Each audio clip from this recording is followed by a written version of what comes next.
रहीम अस्सलाम वालेकुम स्टूडेंट, उम्मीद है आप सब खैरियत से होंगे। चैप्टर नंबर 8 के तो हमने सारे टॉपिक कर लिए, सेक्शन ए भी कर लिए हमने एमसीक्यूज।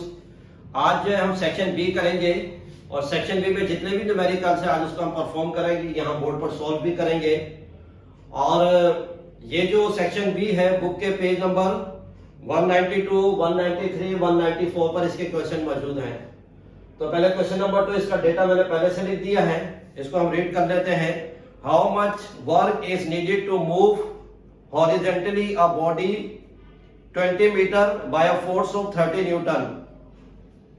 अब कितने वर्क की जरूरत है कि एक बॉडी को 20 मीटर हमने हॉरिजेंटली मूव करवाया है और 30 न्यूटन की फोर्स से मूव करवाया है। The angle between the body and the horizontal surface is 60। Body और हॉरिजेंटल सरफेस के बिटवीन जो एंगल है वो हमारे पास कितना आ जाएगा, 60 आ जाएगा। तो स्टूडेंट हमारे पास इसमें दिया हुआ है, डिस्टेंस गिवन है हमारे पास 20 मीटर, फोर्स जो बॉडी पर लग रही है वो 30 न्यूटन और बॉडी और सरफेस हॉरिजॉन्टली सरफेस के बिटवीन जो एंगल है वो 60 है। और हमने क्या फाइंड करना है, वर्क फाइंड करना है। तो वर्क से रिलेटेड है, तो वर्क का जो फॉर्मूला आ जाएगा हमारे पास W is equal to F dot D, ये वर्क का formula. Work equal to dot हट जाएगा, तो डॉट के हटाने से हमारे पास आ जाएगा cos थीटा और वर्क इक्वल टू F की वैल्यू हमारे पास गिवन है 30, D हमारे पास गिवन है 20 और cos सेम आ जाएगा, थीटा हमारे पास गिवन है 60। वर्क इक्वल टू इन दोनों को मल्टीप्लाई करें तो 600, देन मल्टीप्लाई बाय cos 60 हमारे पास 0.5, 1/2 उसको डिवाइड करेंगे 0.5, तो हमारे पास इसका आंसर आ जाएगा स्टूडेंट 300 जूल। ये इसका हमारे पास इतने वर्क की जरूरत है। अब हमारे पास क्वेश्चन नंबर 3 है, how much work is done, कितना वर्क डन हुआ है if a crate is move at a distance of 50 metre. एक क्रेट को मूव करवाया 50 मीटर के डिस्टेंस तक, when a force of 30 Newton is applied along the surface। और जिस क्रेट को 50 मीटर तक हमने मूव करवाया है उसके ऊपर जो फोर्स लगी है वो 30 न्यूटन है along the surface, सरफेस के साथ साथ। तो अब हमें मालूम क्या करना है, इसमें वर्क मालूम करना है। इसमें एंगल की बात नहीं हुई है, तो ये simple without angle without cos theta होगा। तो इसका जो डेटा होगा स्टूडेंट, डेटा में जो हमारे पास गिवन है, एक तो हमारे पास D गिवन है, डिस्टेंस वो है 50 मीटर और स्टूडेंट हमारे पास फोर्स गिवन है 30 न्यूटन और फाइंड हमें क्या करना है, वर्क फाइंड करना है। ये तो आ गया क्वेश्चन नंबर 3 का डेटा। अब इन 3 फिजिकल क्वांटिटीज के लिहाज से जो हमारे पास फार्मूला आएगा, वर्क आएगा W is equal to F dot D, ये तो सिंपल फार्मूला है ना। अब इसमें एंगल की बात नहीं आ रही तो cos थीटा भी नहीं आएगा। तो वर्क फाइंड करना है, वर्क से फोर्स हमारे पास गिवन है 30 मल्टीप्लाई बाय D हमारे पास गिवन है 50। तो वर्क डन इक्वल टू 3 5 का 15 और ये 20, ये हमारे पास क्या आ जाएगा, इसका जूल, ये इसका आंसर आ जाएगा। ये क्वेश्चन नंबर 3 का आंसर आ गया स्टूडेंट। अब हमारे पास क्वेश्चन नंबर 4 है। क्वेश्चन नंबर 4 के अंदर कह रहा है what is the work done by Usman. Usman ने कितना वर्क डन किया है if a bar of weight 100 newton is brought to him from A to B, then brought back to A। इसके अंदर इसको डायग्राम के जरिए से मैं समझाता हूं। सबसे पहले इसके अंदर ये बात कर रहा है कि उस्मान ने कितना वर्क किया है, एक बार जिसका वेट है 100 न्यूटन और उसको A से B की तरफ लेकर गया, फिर दोबारा उसको A की तरफ लेकर आया है। तो इसका डेटा भी बना लेते हैं, इसको डायग्राम के जरिए से भी समझ लें। तो इसका डेटा हमारे पास आ जाएगा, हमारे पास वेट जिसको हम फोर्स भी कहते हैं और ये हमारे पास कितना दिया हुआ है 100 न्यूटन, ये तो हमारे पास गिवन है। और वर्क ये हमें फाइंड करना है, ये वेट है, ये वर्क है। और इसमें स्टूडेंट जो D आएगा वो हमारे पास आ जाएगा 0। वो किस तरीके से आएगा, मैं आपको ये सॉल्यूशन में डायग्राम बनाता हूं और उससे आपको समझ में आ जाएगा। ये हमारे पास 2 पॉइंट्स है, पॉइंट ए और पॉइंट बी। अब उस्मान जो है पॉइंट ए से पॉइंट बी पर एक ऑब्जेक्ट को लेकर गया, फिर उसी ऑब्जेक्ट को वापस किस पॉइंट पर लेकर आया, पॉइंट ए पर लेकर आ गया, पोजीशन ए पर लेकर आ गया है। तो अब इसका मतलब क्या है कि जहां से इसने ऑब्जेक्ट को मूव करवाया था पॉइंट ए से, दोबारा ये उसी पॉइंट पर आ गया है, पॉइंट ए पर। पहले पॉइंट ए से बी की तरफ गया, फिर दोबारा बी से ए की तरफ आ गया है। तो जब वापस ओरिजिनल पोजीशन की तरफ आएगा तो इसका मतलब डिस्टेंस हमारे पास क्या होगा, 0 होगा। तो जिसकी वजह से हमारे पास जो फार्मूला बनेगा वो वर्क का ही बनेगा, W इज इक्वल टू हमारे पास F dot D। Work W stand for work का फार्मूला ये सेम आ जाएगा, और वेट हमारे पास बराबर होता है फोर्स। फोर्स हमारे पास कितनी है, 100, और D स्टूडेंट हमारे पास कितना आया, 0। तो वर्क हमारे पास आ रहा है 0 जूल। ये हमारे पास इसका आंसर आ जाएगा क्वेश्चन नंबर 4 का।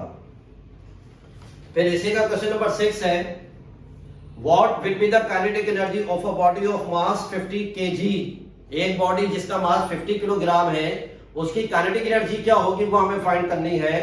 Driving a bike with velocity of 2 metre per second, और बाइक को जो ड्राइव कर रहा है वो किस वेलोसिटी से कर रहा है, 2 मीटर पर सेकेंड की वेलोसिटी से मूव करवा रहा है। और जो है अब हमें क्या मालूम करने, इसकी काइनेटिक एनर्जी। तो इसका जो डेटा होगा स्टूडेंट, डेटा में हमें काइनेटिक एनर्जी फाइंड करनी है, और मास हमारे पास गिवन है 50 किलोग्राम, और वेलोसिटी हमारे पास गिवन है 2 मीटर पर सेकेंड। ये तो आ गया इसका डेटा। फिर इसका सोल्यूशन जो है स्टूडेंट, काइनेटिक एनर्जी का formula, kinetic energy equal to 1/2 या हाफ mv²। तो kinetic energy equal to 1/2 m हमारे पास है 50 और v हमारे पास है 2, तो 2 का स्क्वायर आ जाएगा। तो kinetic energy equal to 1/2 multiply by 50 multiply by 2 का स्क्वायर 4। तो 2 1 2, 2 2 4। तो काइनेटिक एनर्जी इक्वल टू, नीचे कैंसिल हो गई वैल्यू, तो 50 टू 100, 100 बंदा 100 जूल। ये हमारे पास आंसर आ जाएगा। क्वेश्चन नंबर 8 और पेज नंबर है 193। 8 का ए पार्ट हम सॉल्व करेंगे, न्यूमेरिकल बेस है। अब इसमें लिखा हुआ if LED screen of mass 10 kg। एक एलईडी स्क्रीन है, उसका मास हमारे पास 10 किलोग्राम है, ये मास की वैल्यू आ गई। Is lifted up I kept in it on a cupboard of height 2 metre. और इसको 2 मीटर की हाइट तक हम लेकर गए, और कपबोर्ड की हाइट तक इसको लेके गए। तो ये h आ गया, ये 2 मीटर आ गया। Calculate the potential energy store in the LED screen. तो जब एलईडी स्क्रीन को ऊपर की तरफ लेकर जा रहे थे, तो इसके अंदर कितनी पोटेंशियल एनर्जी स्टोर हुई है, वो पोटेंशियल एनर्जी हमें क्या करनी है, फाइंड करनी है। तो इसके लिहाज से जो हमारे पास डेटा आ जाएगा स्टूडेंट, मास हमारे पास गिवन है 10 किलोग्राम,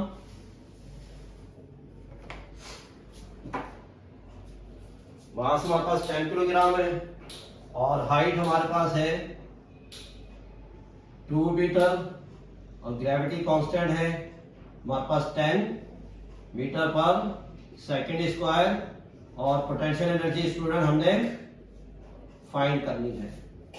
अब इन 4 चीजों को देखते हुए हमारे पास जो फार्मूला लगेगा वो कौन सा लगेगा, potential energy equal to mgh। Potential energy find करनी है हमें, और मास हमारे पास है 10, और ग्रेविटी हमारे पास 10, और हाइट हमारे पास है 2। तो potential energy equal to 10 10 100, 100 two 200 joule. ये इसका आंसर आ गया स्टूडेंट। तो ये 8 का ए पार्ट आ गया। अब 8 का बी पार्ट है, calculate the potential energy. Potential energy का हमने फाइंड करना है of 3 kg water raise to a tank at the roof of a home 4 metre high. अब क्या कर रहे हैं, वाटर जिसका मास है 3 kg, और उसको रूफ पर लेकर जा रहे हैं जहां टैंक बना हुआ है और वहां पर जो उस पानी को हम थ्रो करवा रहे हैं, तो 4 मीटर की हाइट तक उसको हम लेकर गए हैं वाटर को। तो ये आ गई हाइट, आ गई हमारे पास 4 मीटर। और जिस वाटर को लेकर जा रहे हैं उस वाटर का जो मास है हमारे पास 3 kg है। और क्योंकि ग्रेविटेशनल फील्ड में ये वर्क हो रहा है तो जी हमारे पास कांस्टेंट आ जाएगा और पोटेंशियल एनर्जी कितनी स्टोर हुई है वो हमें फाइंड करनी है। तो इसका लिहाज से जो हमारे पास डेटा आ जाएगा स्टूडेंट, मास हमारे पास गिवन है 3 kg और हाइट हमारे पास गिवन है 4 मीटर और जी हमारे पास कांस्टेंट है 10 मीटर पर सेकेंड स्क्वायर और फाइंड हमें करनी है पोटेंशियल एनर्जी। ये क्वेश्चन नंबर 8 का बी पार्ट आ गया स्टूडेंट। अब इसके अंदर हम सॉल्यूशन, अभी जो ए पार्ट में जो हमने फार्मूला लगाया था ये न्यूमेरिकल भी उसी से रिलेटेड है, तो इसके अंदर भी यही फार्मूला आएगा। Potential energy equal to mgh। तो पोटेंशियल एनर्जी हमने फाइंड करनी है और मास हमारे पास गिवन है 3 और ग्रेविटी हमारे पास है 10 और हाइट हमारे पास है 4। तो पोटेंशियल एनर्जी इक्वल टू 10 3 दा 30 और 4 120। तो ये कितना आ रहा है 120 जूल पोटेंशियल एनर्जी आई है हमारे पास। अब क्वेश्चन नंबर 17 है और क्वेश्चन नंबर 17 जो है ये एफिशिएंसी से रिलेटेड है ना। एफिशिएंसी का फार्मूला वो हमारे पास E2 upon E1 output upon input. अब इसके अंदर जो कैलकुलेट द एफिशिएंसी ना, एफिशिएंसी मालूम करनी है मशीन की which consume 200 joule of energy and perform 50 joule of work. अब एक मशीन जो है उसको हमने इनपुट दिया है 200 जूल एनर्जी उसको इनपुट दी है और जिसकी वजह से उसने वर्क किया है कितना 50 जूल। जो 50 जूल उसने वर्क किया है ये इसका क्या है आउटपुट है। तो हमें क्या मालूम करनी है इसकी एफिशिएंसी मालूम करनी है। तो अब हमारे पास जो डेटा आएगा इसका स्टूडेंट, एफिशिएंसी का सैंपल हमारे पास ये है और हमारे पास कंज्यूम E2 हमारे पास है, आउटपुट का हम E2 से शो करेंगे और ये हमारे पास दिया हुआ 50 जूल और इनपुट हमने E1 से शो करना है और ये दिया हुआ है 200 जूल। ये हमारे पास आ गई है डेटा के लिहाज से। तो सॉल्यूशन एफिशिएंसी का फार्मूला हमारे पास है E2 upon E1 divide by 100। E2 upon E1 multiply by 100। तो efficiency equal to E2 student हमारे पास गिवन है 50 और E1 हमारे पास गिवन है 200 देन 100 ये फार्मूले का है। अब ये 20 से 20 कैंसिल, 2 1 दा 2, 2 25 दा 50। तो एफिशिएंसी इक्वल टू 25। ये हमारे पास आंसर आ गया इसका 17 का। न्यूमेरिकल नंबर 19 है और पेज नंबर है 194 है। इसमें लिखा हुआ है if the efficiency of a machine is 70%। अगर मशीन की एफिशिएंसी हमारे पास 70% है, वो मैंने लिख दी है, and it's output is 100 joule और उसका जो आउटपुट आ रहा है जिसको E2 से शो करते हैं वो हमारे पास कितना आ रहा है 100 जूल आ रहा है। Then calculate its input. तो हमने इसको कितनी एनर्जी देनी है वो हमने फाइंड करनी है। तो ये पहले से मैंने ये लिख दिया इसका डेटा। तो सॉल्यूशन इसका जो फार्मूला है efficiency equal to E2 upon E1 multiply by 100।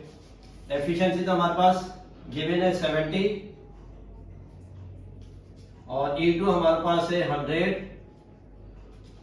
और E1 हमने फाइंड करना है, देन मल्टीप्लाई बाय 100 सेम रहेगा। 100 को 100 से मल्टीप्लाई कर देंगे और दूसरा ये है E1 और 70 ये आपस में क्रॉस कर देंगे तो रिप्लेस हो जाएगा, E1 ऊपर आ जाएगा और 70 हमारे पास ये इसकी जगह आ जाएगा। ऊपर की दोनों वैल्यूज को मल्टीप्लाई कर दें, ये आ जाएगा 10,000। ये 0 से 0 कैंसिल हो जाएगा, तो हमारे पास E1 यानी कि इनपुट जो हमारे पास आएगा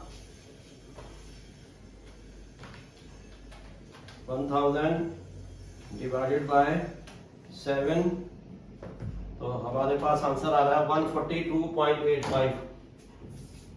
142.85 इतनी एनर्जी उसको हमने दी है।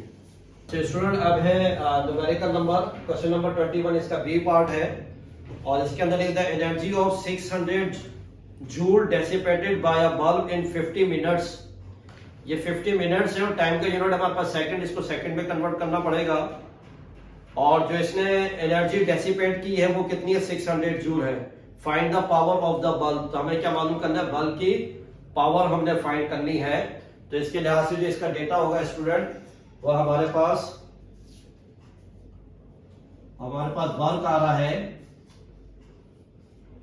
600 जूल और टाइम हमारे पास स्टूडेंट है 50 मिनट्स और इसको सेकंड में कन्वर्ट करना है। तो 50 मल्टीप्लाई बाय 60, तो टाइम इज इक्वल टू 5 6 30 और ये 2 0 आ जाएंगे, ये आ गया सेकंड। अब मालूम क्या करना है हमें, पावर, बल्ब की कितनी पावर है, कितने पावर का बल्ब है वो हमें फाइंड करना है।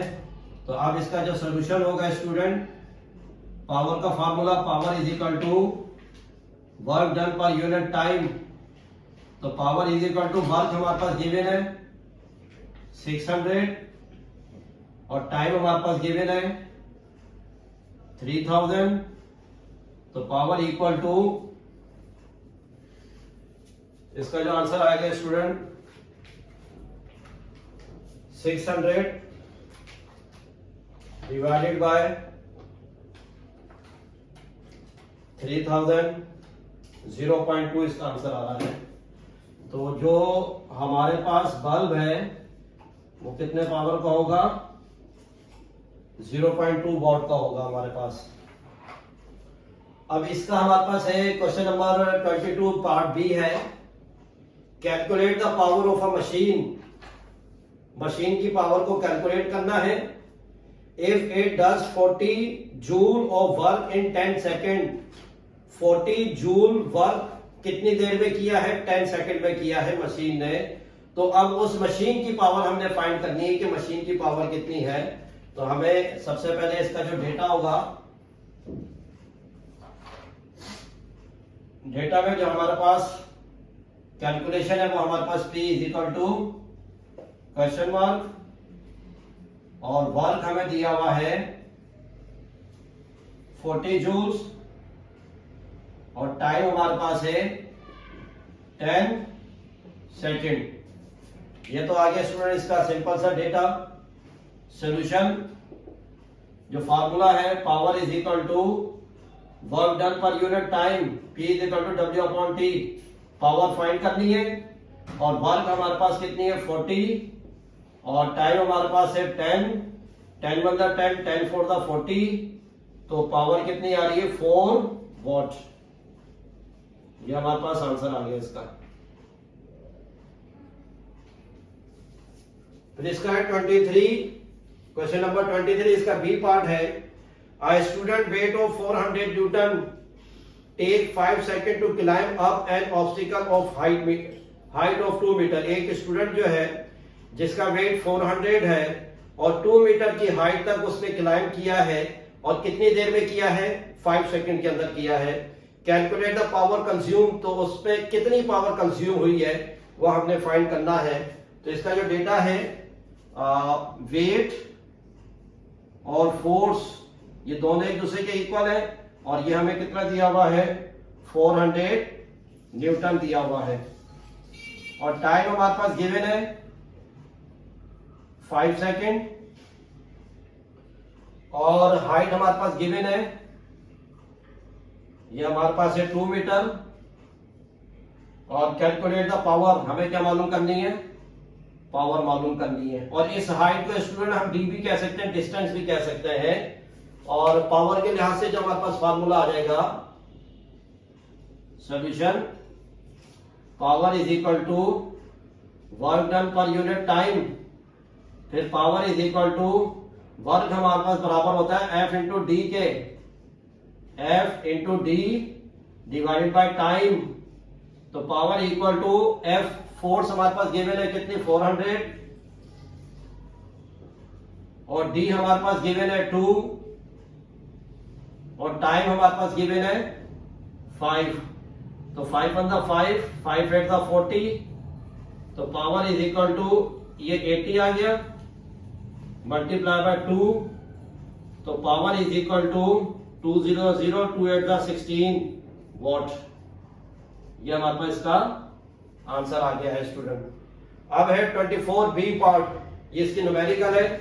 If a machine consume 250 joule work of energy, एक मशीन जो है उसने एनर्जी कितनी कंज्यूम की है 250 जूल पर आवर, 1 आवर में इतनी जो है इसने एनर्जी कंज्यूम की है। What will be it's power, तो इसकी पावर क्या होगी, तो हमें मालूम करना है। तो ये भी इजी प्रॉब्लम है स्टूडेंट। तो सबसे पहले जो मशीन है इसने जो एनर्जी कंज्यूम की है वो कितनी की है 250 जूल और वर्क एनर्जी इसने कंज्यूम की है, और कितनी देर में की है 1 आवर में की है। अब 1 आवर तो हम लिख नहीं सकते, और अब हमें पता है कि 1 आवर में कितने सेकंड होते हैं 3600 सेकंड होते हैं। तो अब हमें मालूम क्या करना है, पावर फाइंड करनी है स्टूडेंट। तो अब इसका जो फार्मूला है solution equal to power is equal to W/T। Power find करनी है, वर्क हमारे पास है 250 और डिवाइडेड बाय टाइम हमारे पास है 3600। तो इसका जो हमारे पास आंसर होगा स्टूडेंट 250 डिवाइडेड बाय 3600, यह आ रहा 0.06 वॉट। तो स्टूडेंट ये थी हमारे पास चैप्टर नंबर 8 सेक्शन बी की सारी न्यूमेरिकल। तो इसकी प्रैक्टिस कीजिएगा, वीडियो को आखिर तक देखिएगा। उम्मीद है आपको समझ में आई होगी। अस्सलाम वालेकुम।